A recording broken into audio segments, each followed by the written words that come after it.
I'm Omar Holmon from Black Nerd Problems. I write about stuff and do videos about stuff. I'm Tiffie Starchild, but I'm just a nerd that says things online, and sometimes I defend villains. I'm Alleyne of X of Words. And I'm Khaliden.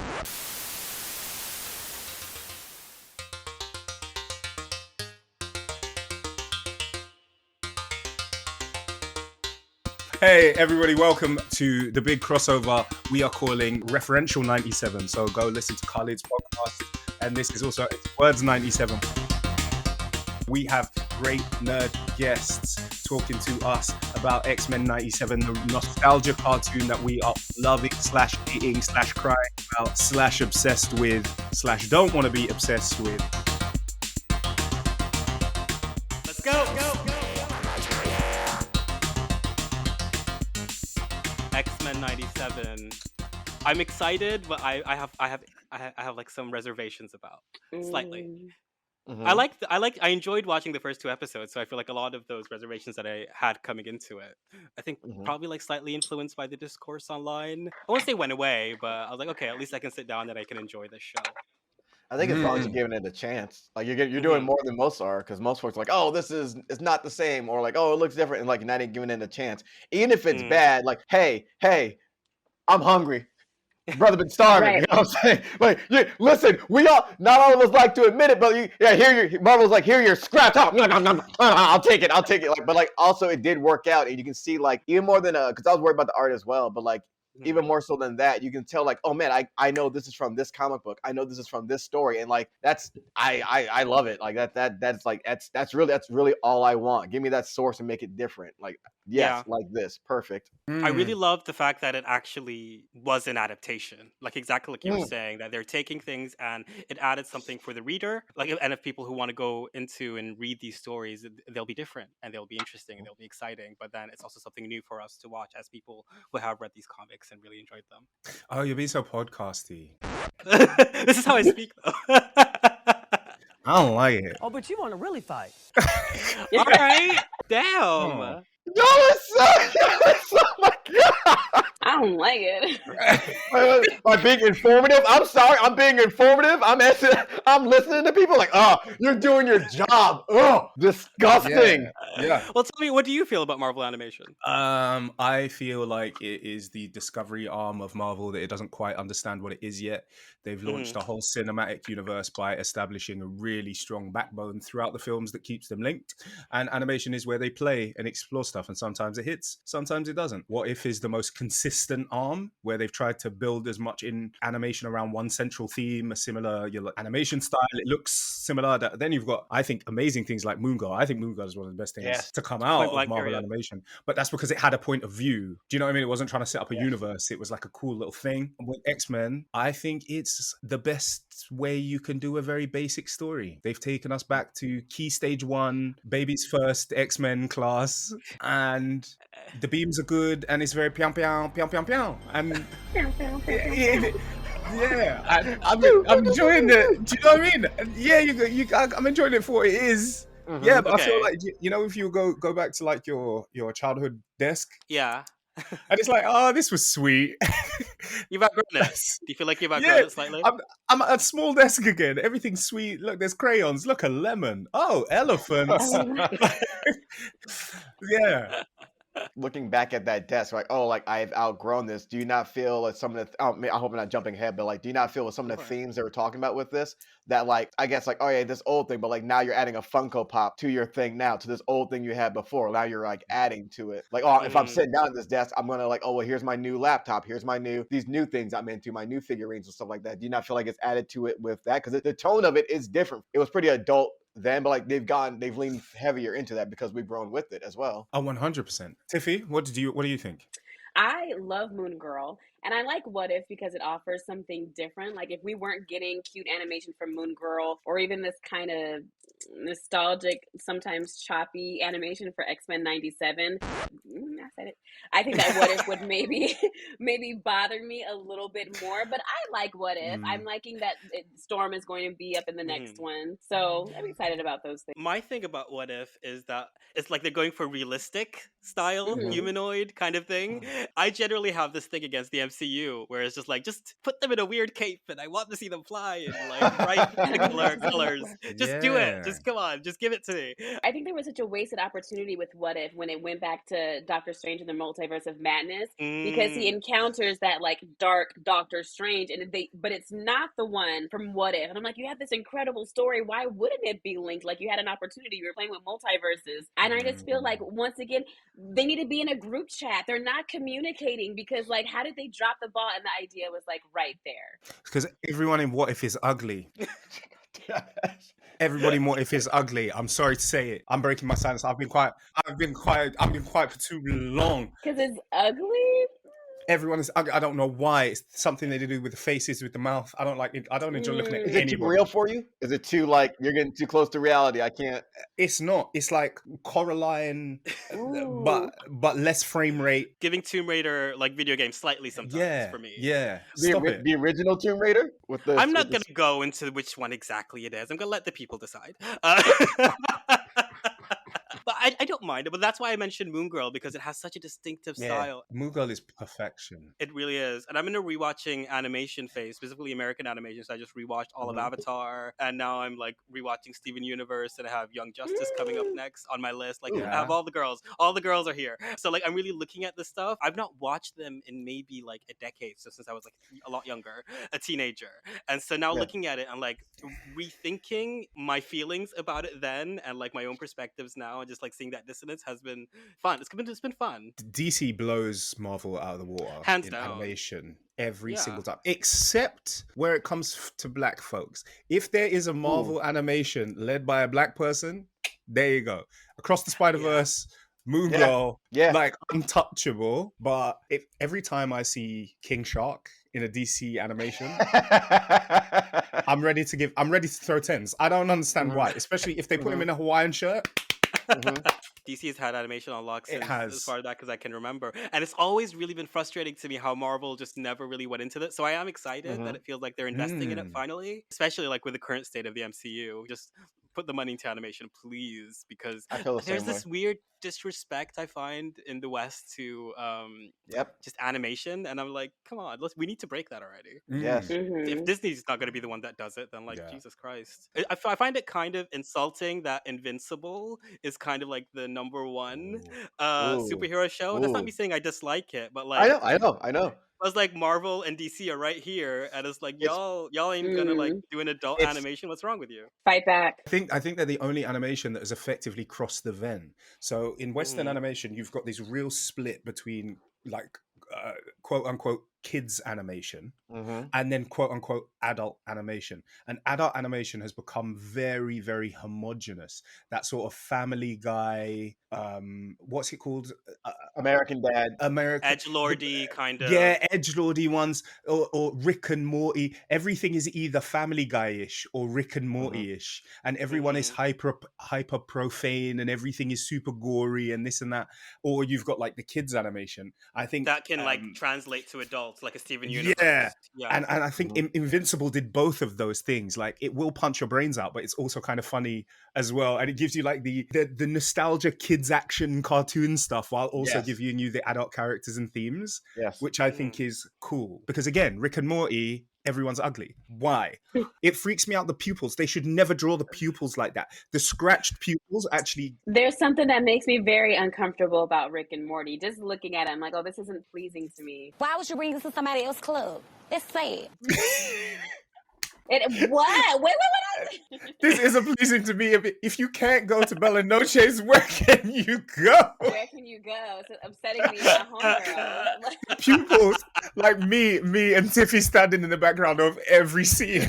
Like, the pupils are upsetting. Yeah. It's kind of like when you see black people in like those really light blue contacts, and you're just like, all right, come on. Oh no. The Michael Ealy effect. No. Okay, so what do we think this X-Men 97 is aiming for? Who's the audience? Is it us, the adults who used to watch this, or is it actually coming for kids now? I'll get both. I can say both, maybe. I think that it's for the adults that grew up with the show, and I think that it's for people, definitely that grew up with the show, And I'm struggling to kind of figure out, like, if I would let my kid watch it. I guess I would, because I love the X-Men, and like, of all things, to show your kid like this is not something bad. But this one just moves so much differently than the 90s cartoon. So it feels like it's for us, and because we grew up, the show grew up as well. Like, that's my take on it. Yeah. I still don't think Oh, these that's- X-Men will kill fascists, though, and I think they should. Oh, now we talking to the real shit. Let's fucking go. Yeah, yeah. Omar, Yeah. Omar, you What? bring a very distinct energy, my friend. yeah.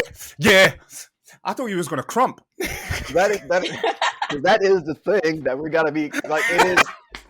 We see like in episode 2, Magneto doing that speech, right? And of course they go back to like the oppressors, feeling that the oppressed become the oppressors. And it's like, is it really that, or is it really just these motherfuckers just acting out, man? And you don't have to make it seem like, oh, like this, what was done to us will be, will do to others. Like, nah, that's y'all's fear. We not trying to move like that. When I say we, I'm talking about the black and brown folk. I know. But yeah, that is also. I agree with you. We will never. I don't think we will ever see that on this show. Even though we are seeing it in the comics, like to a degree, for like kind of, you want to say the first time, like in a long time, rather. If we saw that, it would be different. That'd be a whole different. But I don't think we'd ever, or maybe it'd be a few more years before we ever get that. They will not. It'll still be, we're for everybody. This is all love and shit. I'm like, is it though? Because you motherfuckers killing us. Well, so to your point about having a Funko Pop on your childhood desk, yes, I think that was an acute, super astute condensation of this, because I see this as just a tap of the Overton window. This is just meant to give a nostalgic base, but slightly move the political needle further, because making Magneto the head of the school, who is arguably far, far more radical than the X-Men is. And now we know that we're going to have that conflict between Charles's dream and somebody who's far more radical in the protection of mutanity and mutants. That's going to be the narrative tension through the arc. I think that is meant to be the big move forward. I think with this particular group of people, especially people who have loved media that is so far further than where this is. We've just come off Krakoa, which was so far further from where this is. That's why it feels to me like this is an onboarding for noobs, because this is meant to show you like X-Men with 2022 light political ideals and positioning, whereas we're like separation. We're like, separation, commercial power. How are we going to leverage soft and hard cultural power to ensure the safety of mutant kind? And they're like, different laser beams? I will say that I do think you get a sense of Beau DeMayo's politics really coming through. Like, and his politics for me are mixed. I think there's some interesting and good aspects of it, but I think there's a lot of really bad stuff based off of some of the comments that he made. So one thing that really struck me was like the first line that Roberta says is, "I'm one of the good ones." Yeah. Ooh, yeah. Okay. All right. Do you know, so let me do the official break. Okay, we've done random talking. We've done everybody. If you're listening, you've got Khaled here, you've got Omar here, you've got Tiffie here, you've got Ashley here. All of us are deep nerds. We're in the territory. Pray for us. But also, we love this stuff. We love speaking to you. So we are going to give you some X-Men 97 recaps. We are going to talk now officially about episode number 1.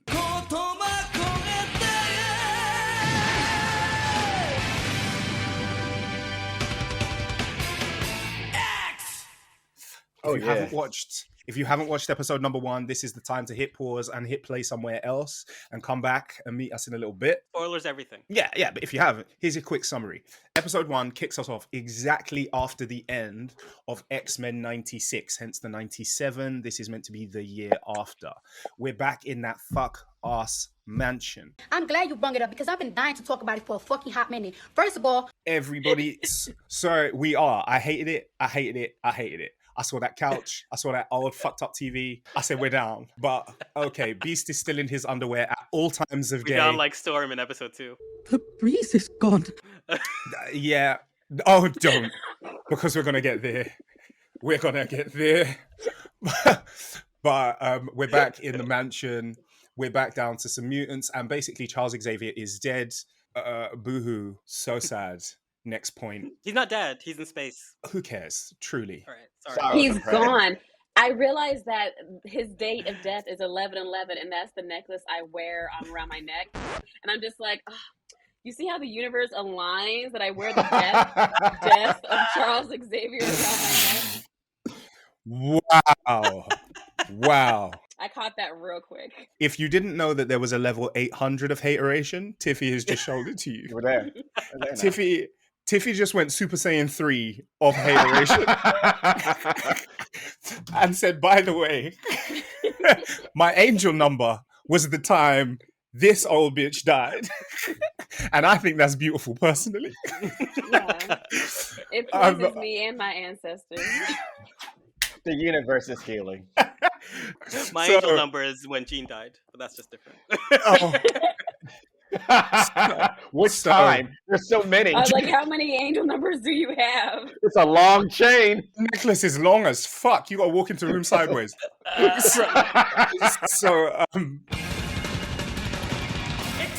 Everybody is at the mansion, and then, of course, we start going after a Sunspot. For those of you who are anticipating an Afro-Latino, that is not what we're getting. This is like, you know, if they kicked out a member of BLS for being too tan, this is what we're talking about. BTS. Like, this is there's nothing. The Afro is gone. Rude. We have a very cafe au lait. Amaretto. Yeah, he's giving very, very light to mid browns. He's giving doesn't have to ask any questions in Sephora. Okay. But he's also, you know, he's also the whole anchor of the episode. He's hunted down by the Friends of Humanity, and the whole X-Men's mission is to go and save Sunspot. Sunspot origin has now been changed, so he's not a footballer who gets abused because he's black and then discovers his mutant power. He is actually a light-skinned Latino who is hiding his blackness from his folks. It's literally. Did he not literally? Did he not reveal it? He turned on one nigga arm at the end. He said, "I could never tell them about this," and then he turned it back off. But everybody breaks in. There's some really cool fights. It's a nice little arc. Storm gets some great things to do and say, but it's a nice little intro. So that's where we are. That's where we are with the episode. Before we go anywhere else, could everybody here tell me, out of 97, out of 97, what you would rate episode 1? I'm 90. If I'm going for 97, I'm going 1997. I'm going Pac and Big 97. I'm like the golden age of hip hop 97. Like, and I can tell you why. Like, just seeing how everybody got busy in that first episode, especially I'm like, I've never seen the man get busy like this in animation. Like, we're here for really real then. And then seeing like the team utilized as a team, how they have each other's backs. All I want is coordination. And they gave it to us. I can't not. How about you, Tiffy? For me, I'm gonna give it a strong 95, and that's just because sometimes the animation is a little bit funky, and I also like the year 1995. So that's just how I feel. No, but like there are People, moments, we won't be doing this judging scale again.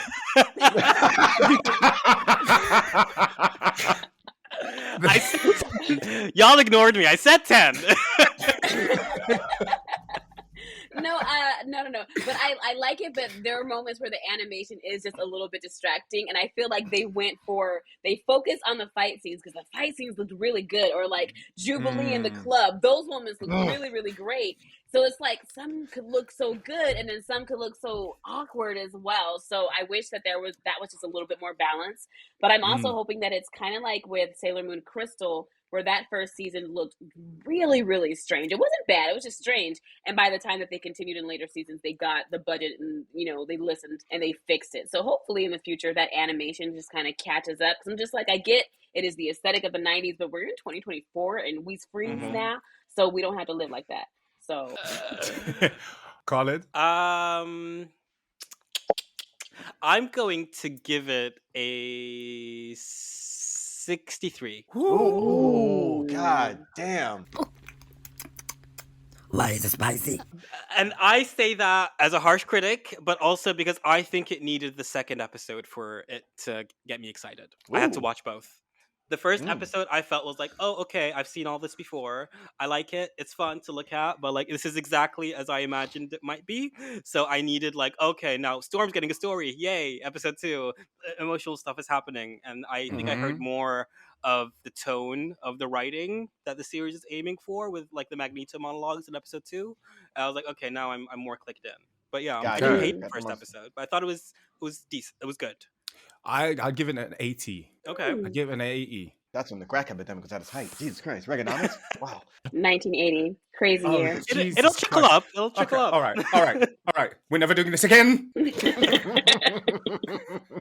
No, this I'm is glad a I'm not the only one that stressed him out.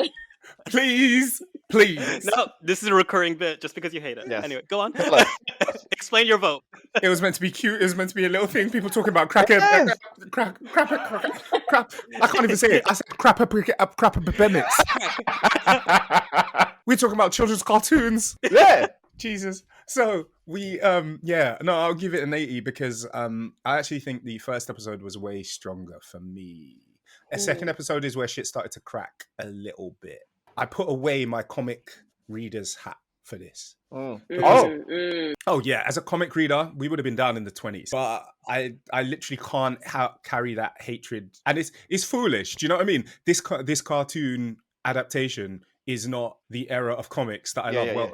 Of course not. So divorced of all other things, I'll give it a solid 80. Did you feel like in watching, because like there's so many things, you're like, oh, you took off your comic hat, but like I think isn't it so hard to like not notice things? To like seeing Robert, where you're like, oh, he's Brazilian. I'm like, you sure he's not just a Dominican dude finding out he's black? But either way, him running away felt like when we first met Jubilee, right? Yeah. And now she gets to be the one that she's now on the other end of it, like telling him like, yo, like this place and everything like that. I was where you once were, and then also like them on the flight, and then like them falling out of the plane and shit.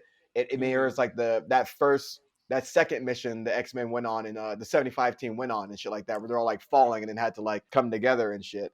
Like just like so many certain things. I'm like, oh, like then this coming back, this like like for a callback from animation and also a callback from comics. And I think I'm okay with little nods. Just like my brother would always not complain, but like, oh man, it steers away from the comic books and the Marvel movies. But I'm like, well, think of it as another dimension, right? It's, despite what Kevin Feige says, despite what he says, it's another dimension and an adaptation, like you're saying, right? So I think of it like when I'm watching this, like, all right, it's not 616, but we'll do nods to 616 and we'll do nods to animation as well. And I actually love that. Like, I love differences between adaptations, because who wants to like read Ketchup and then watch Tomatoes? And like, who just wants the same shit in different forms over and over and over again? I love those little tweaks. But at the same time, because I went back and I tried to rewatch the original cartoon before I watched this episode 1. Shit is ass. I'm sorry. I cannot do it. Oh my God. It's ass now, but it was not back then. Like back then, that was the peak. It was the height. Like, watching it with your adult eyes through a 2024 lens is boom. Yes. But like, if you look at it like from a child's eyes back in the 90s, that shit was amazing. Not even. It was two ass cheeks. Right? No, I cannot. I was, and it was stupid. But I want to make everyone my slaves. Do you want the mutant cure? Well, come and stand in this giant looking machine that definitely looks like it's gonna cure you. It's got 16 spikes. Don't worry about those. Tie your legs.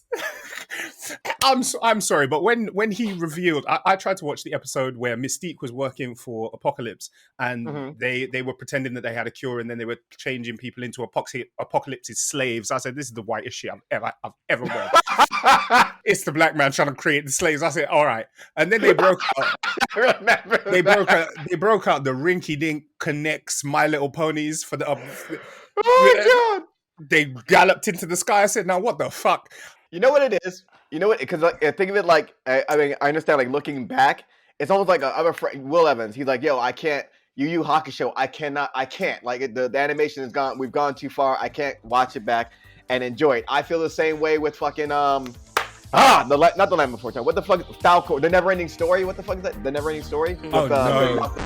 I can't. Isn't that shit? Tiffy, isn't that like one of your favorite things? I've seen the Never Ending Story, but it's not one of my favorite things. No. Yeah, Because if he was gonna go, what's the thing that you just mentioned before that? I thought you were gonna go in on what did you just say? Because I was like, The Land Before Time. No, I not was like, that. no, Not you're that. not about to talk about the Land Before Time. Not Littlefoot, Not that.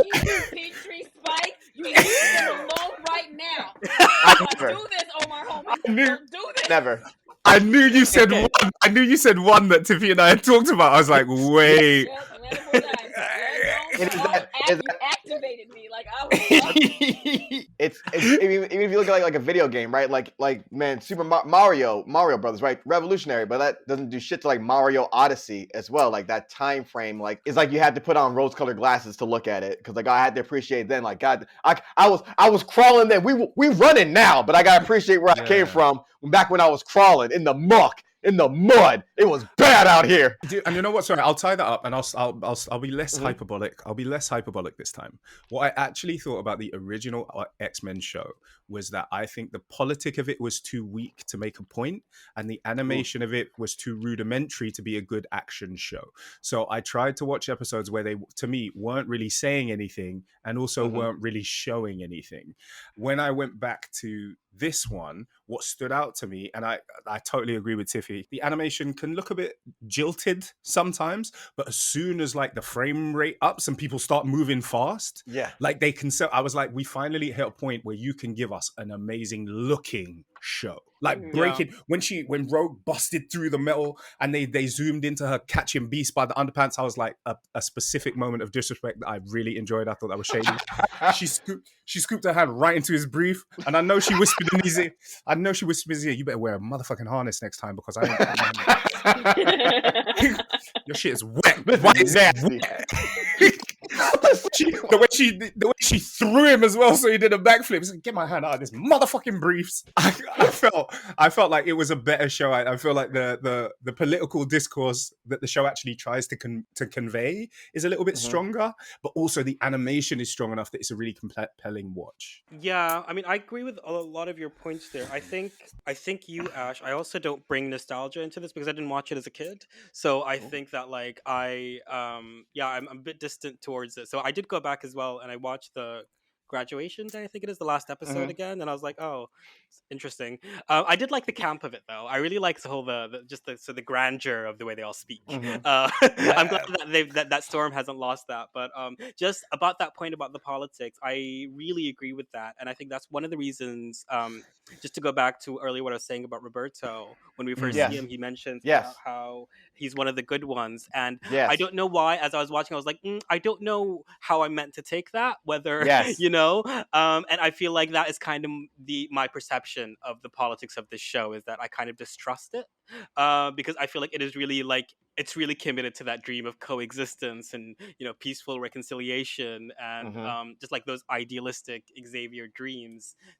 Still, and I think like we've all said, we've all really like outgrown that, and and I think there's this interesting tension happening between the actual audience that the show's aiming for. Like it almost feels like it's trying to do something that would have been revolutionary if it aired in the 90s, like the early when it first came out. I don't know if I would say it's unsatisfying. Can I disagree? Okay, as far as I could see, watching episode 1, it was clear to me that Roberto is meant to evolve out of this idea that he's one of the good ones. I think Roberto has enough trappings that he thinks he can assimilate. He's rich, he's good looking. Because there's a whole bit about I've got a jet, don't mind, I'm single. He's got enough social capital as a human that he thinks he can downplay his mutanity, and I think a lot of that is shown in the fact that he doesn't use his powers when he's captured. He doesn't try to resist. He's meant to be the poster boy for sort of complying and assimilating. Look, I didn't do it. I didn't fight back. I didn't resist. I'm one of the good ones. Look, I'm handsome. I'm rich. I'm like you. I'm all the things humans want to be. So I think he's going to grow out of that. When I say the political shift that I'm talking about, I think X-Men 97 has taken us back to everybody focusing on the arc of people who are different, who don't want to be. That's what I want to move forward from, because that's what I feel like we've come back and we're going, oh, let's talk about different people who have to grow out of wanting to be the same again. And I'm like, we've done that. We've been doing that. We've been doing that story for decades. We finally got to a story where people were, being born on a nation where they were mutant from the jump. Yes. There was no other world that, there was no shame to cast off. There was and so I was like, and I think maybe Jubilee might be that character, because I think there was such a big juxtaposition of her dancing with her powers in the rave. I saw that as like such a little moment of resistance. Like they went there to save him. They knew that the Friends of Humanity were going to be there, and she still danced with her powers in public, unashamed. And I was like, yes. That's okay. So that's like, and I don't disagree with you. I think you're completely right. What I will say is that is the narrative. What I think, stuck on is the fact that that line is being delivered by a white Latinx actor, as far as I know, who is playing a Black Brazilian, and who, when we all commented on that, we got like a harsh reaction from the former executive producer. So I'm just like, all right, so the politics here are iffy. Yeah. I think that's what I'm trying to get at. The layer cake, like the narrative, iffy. The super narrative, good. Super narrative, super fucking iffy. Ambiguity, is that ambiguity? Like, okay, like I could take it this way, or like actually, I could go this way with it. But it's like, what is the truth? Which one is the truth? Oh, you gotta wait. Now, I hope I'm not disappointed that like, oh, it's somewhere in the middle. Like, I kind of want the right. I want the right for them to grow out of it. Like, so like, the hope is that like we'll get out of that too. But then like, there's that disappointment if it's not that way. I was like, oh, we're still okay. Let me tell you what wasn't a disappointment. Throw in the fucking hands was not a disappointment. Oh, yeah. As soon as they decided that we were going to beat niggas up, it was the show took on a different. I was like, when you can see, imagine you're a teacher grading like an essay, right? And in the introduction there are 12 words, and in the body of the text there is the Mona Lisa. Okay. Where are you going with this? That's what I saw. I saw the cartoon, like the animation for me. I was like, some of the movement was a bit jolted. When they pushed Roberto into the chair and his head recoiled and he made that little expression. Wait, all the animation time went into this. The wall exploded and I saw like curls of smoke and dust and this. I saw more animation time in that smoke than was in Jean's face for the entire episode. I mean, when Storm turned that sand into glass, I was like, oh my god. Was that episode 2? That was episode 1. Give him the forecast. Kingdom Sand, heed my command and reclaim these relics of hatred. No, that's one. You're right. That's one. Yeah. Yeah. You could see in that scene, I was like, oh yeah, this is the studio that animated Avatar. Yeah, okay, that makes sense. All right. I see it. That was beautiful. I mean, this is where the budget went. That's where the budget went. Exactly. Oh no, shit, Cyclops in there busting dudes shit. That is people were saying like, yo, wow, like to really see him using his powers this way, which I've never seen. Like, it is concussive force. Yeah, I'm punching you to death with beams from my eyes. Yes. Fine, but seeing him like, I've never seen it before. Oh, I'm pushing off the ground to get space between my enemies. I fight at a mid distance. I can get close, but like, all right, boom, boom. And then using his shots to block people throwing punches and kicks, pushing himself back, hitting the dude, then pushing himself backwards, turning around in someone's face. I'm like, and it felt like watching Street Ball. I'm like, this is the dream. Yes. This is the dream. And then seeing Storm away from everybody, so like, a mega level threat mutant. And I'm like, where is Storm? Oh, she's away from her. Why is she? That's why. Okay, because hey, this shit's about to go off. I can't control me. I love that the X-Men are fighting like a gang. Correct. Yes. Gang activity. Yes. When he tapped, it was the way they cut off the top of his face. When he tapped that button, he said, "Show him the forecast." This is me. Oh no! And then the sky went dark. I said, "Oh shit!" He's called a cousin. You know when you're scrapping and someone picks up the phone, you go, "Oh shit!" You know the fight. The fight has taken on a different level. Sharkeisha, no. Sharkeisha, no. Yeah. No, it's that one. Have you ever seen that one video? And the kid is like, Omar, go get a gun. Like that. Yeah. Well, Have you seen that RuPaul video on the wig where he's just like, yes, bitch. Preach, bitch. Yes, bitch. All right, so because we're almost hitting 40 Oh shit! minutes, so we're rounding out this episode. Yep. I do have a few questions that I want to ask you. Given that this is the X-Men, I need you to tell me: is this show horny enough? Oh yeah. Because the mess came. The mess comes later. We'll talk about the mess later. But Gambit taking off the shirt. Yeah, that crop top. I'm sorry. When I saw that crop top, I was like, correct. Objection. Red light. Why is everybody talking about Gambit? Gambit was looking like Shane Knuckles in that kitchen. And Magneto was walking around. Magneto was walking around with a whole bottle of Sacred in that hair. Yeah. Velvet gloves. Oh my God. Velvet gloves up to the biceps.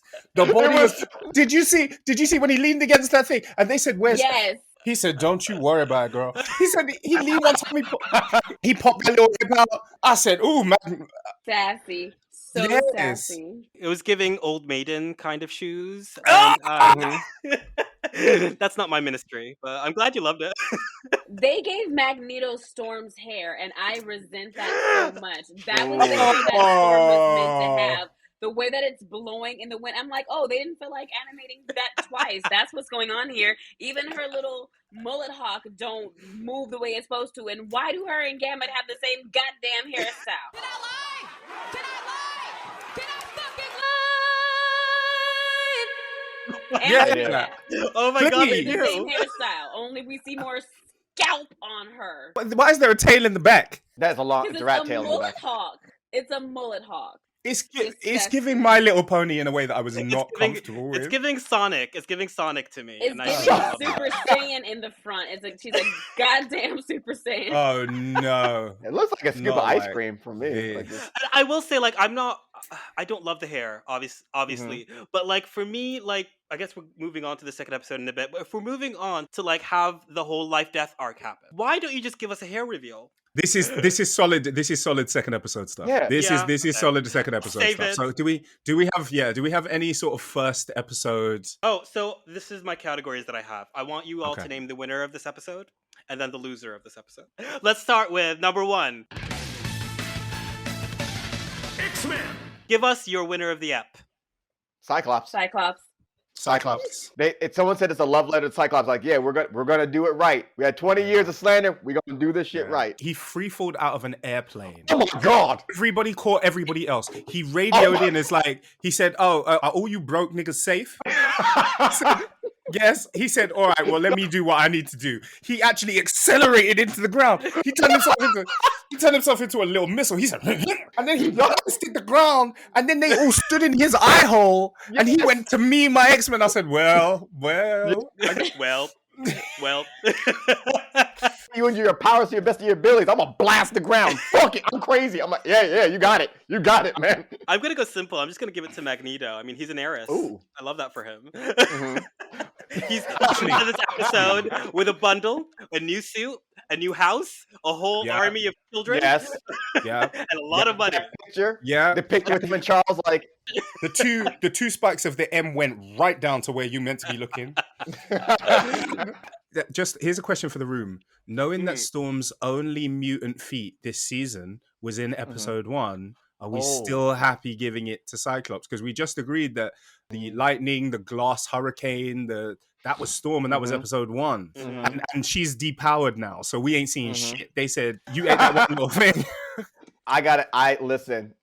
I still gotta go with Scott because he still called people in for it too. Like, hey, I'm out Matt's here. My wife gonna get you. Hey, my girl, my work wife gonna get you here. So that's why I rock with Scott there. I think that Storm's moment. Yeah, Storm's moment was great, but like Cyclops had several great moments. They just gave him a little bit more. Structural racism wins again. Yay! I'm kidding. It's true. It's true. That white man got given 18 times to shine, and now we have to judge it. And you just got more material. You slid in the room, you busted people up, you jet faced yourself, you landed on the plane. All right, fine, Cyclops. I'm not convinced this is Storm's only moment. I think we're going to get our powers back sooner than expected, but that's just me. Okay. Okay, loser of the episode. X-Men. Gambit. I'm gonna go with Valerie Cooper. I knew it was going to be like 10 seconds of silence and two people were going to speak at exactly the same time. Run again. Someone else go. I'm gonna go with Gambit. When was he cooking the beignets? That's That was episode one. episode 1. So maybe you can give it to him because those beignets were not the right shape. I didn't see a powdered sugar moment on them. Like they're just eating them without the powdered sugar. It was a hot pocket. Weird. It was a hot pocket. What's that toaster? What's that shit you put in your toaster? A Pop-Tart? Yeah, it was a Pop-Tart. Didn't they look square like Pop-Tarts? It looked like he was deep frying Pop-Tarts. I was like, I thought he was making bread. I was really confused. I don't know what the fuck he was making. I don't know, Scott. What the fuck is this? I don't know if y'all noticed. There was that one when Scott was attacking him. I think the loser of this was the one black, the sole black dude on that Friends of Humanity team. I'm like, what are you doing? What that's my loser of this. Like, these niggas. Hey, wait, these fuckers ain't for. What are you doing? He was the one dude. I'm like, nah, what, sir? he had economic anxieties. How about you, Ash? Who's your loser? Who's my loser? Beast. Oh. What do you do? Beast. He's just irritating. Like, yeah. Firstly, you forced your coworker to put her hand in your brief, which I definitely think you should be getting written up for. Right up. I do. And then secondly, he's just irritating. Beast to me, not only do I not like the way he speaks, but I think he does it to try to prove that he's not as bestial as he looks, which makes him run pathetic to me. Ooh. Like, so it just, everything feels like a respectability play. And so I thought he was the loser of the episode. And then also in the episode, I realized when he was upside down, it was meant to be like a cutesy moment. They had to install extra shit so he can walk upside down on the roof like that. If you look at the roof, it's a grid shit they had to install separately so he can put his sweaty feet on the fucking roof. Not you being mad at accessibility. That's crazy. No. Drag him! Tiffie is trying to get me up out of here through the ceiling. So, I will say this. If you can walk on the floor, if you can walk on the floor with your hands, if you can walk on the floor with your elbows, if you can walk on the floor with the knuckles of your feet, and you make people install a grid on the ceiling so that you can be a stunt queen, I don't think it's an accessibility issue. I think it's a you putting your feet on too much shit issue. Imagine Black Light in that room. How much of this room must Beast's feet be on? Was it not his area? Was it not his lab? Should he not be comfortable in his place of work, existing as a mutant in a world that hates him? X-Men. I just find your stance on this. We need athlete's foot. We need athlete's foot on the floor, on the wall, on the knobs, on the clock. Who's we though? You are not there. Have others complained about this? I'm thinking about the cleaning bills. Okay? Because I know he ain't disinfecting. I know he ain't disinfecting. But you don't know that. I know it's a poor auntie. It's Maura McTaggart. It's crazy Maura. that you are, and that's exactly what she would deserve. I'm not going to feel for her. That's exactly the energy that she deserves. If that's the narrative that we're going with, good. I hope that she injures herself. She twists her ankle trying to come down off of a ladder, cleaning that shit up. I hope that she gets fume inhalation from mixing too many cleaning chemicals. Not Auntie Moira on the ladder. Oh my goodness. Tiffie would be shaking her arm. You missed a spot. Yeah. I'm closing Walking every around. window that she opens so that the fumes can get to her. I just asked who's the loser of the episode, and y'all just went into like a 5-minute diatribe on everybody you hate. You're like, fuck their life, fuck their house. Mm-hmm. All right, then gayest moment in the episode. X-Men. I am giving it to Gambit and the crop top. That's just me. That one was for the girls, and the girls appreciate it. For me, it's Cunty Magneto. It's Cunty Magneto in his lean. And just... Yeah. The gayest, when you call somebody sycophants, I was like, what? He ripped all of those people out of their seat just to take them high in the sky, and then he put his foot just near that man's face. That's the second episode. Oh shit! Omar, what's yours? I think I got to give it to fucking that Charles left me everything. It's either Magneto or Morph being messy in the club next to Memory. I'm gonna have to worthless baby. I was like, isn't that your friend? What the fuck? Like, I'm forcing you to feel your feelings right now. I'm like, forcing me to confront myself. Yeah, that's. You see how that baby belly moved? Like, he kept growing, and I was like, Morph, how dare you? It's messy. But actually, that relates. I think I agree with you that it's the Magneto getting the will, which also relates to my loser of the episode, Cyclops, because he has no money now. No, he broke as fuck now.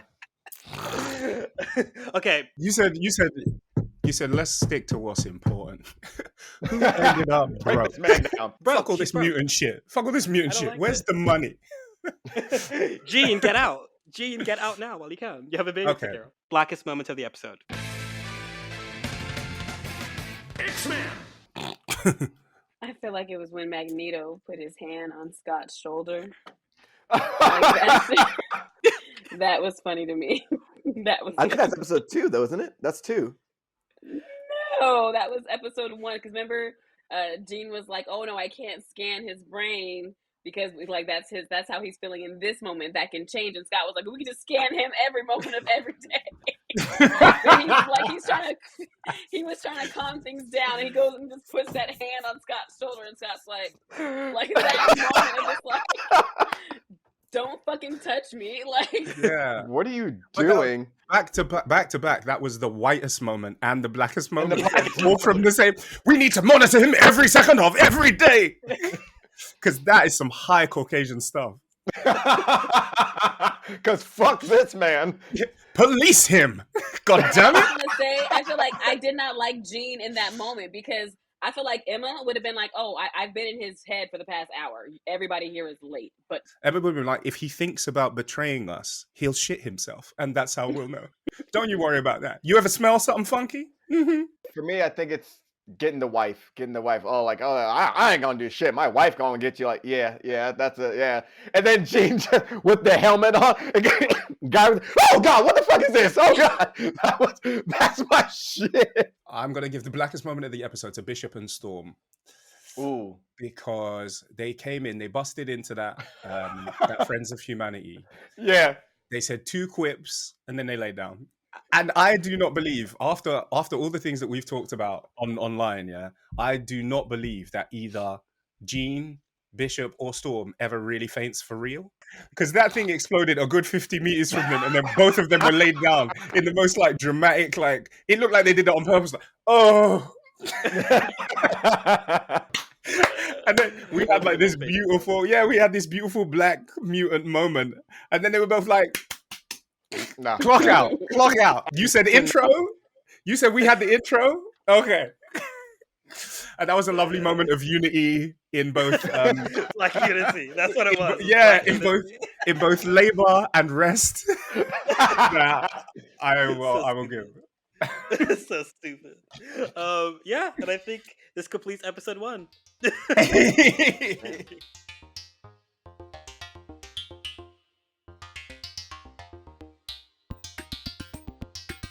This episode was hosted by Alleyne of the Immortal X of Words. You can find that everywhere you get your podcasts. And it was hosted and produced by Khaliden Nas of Referential.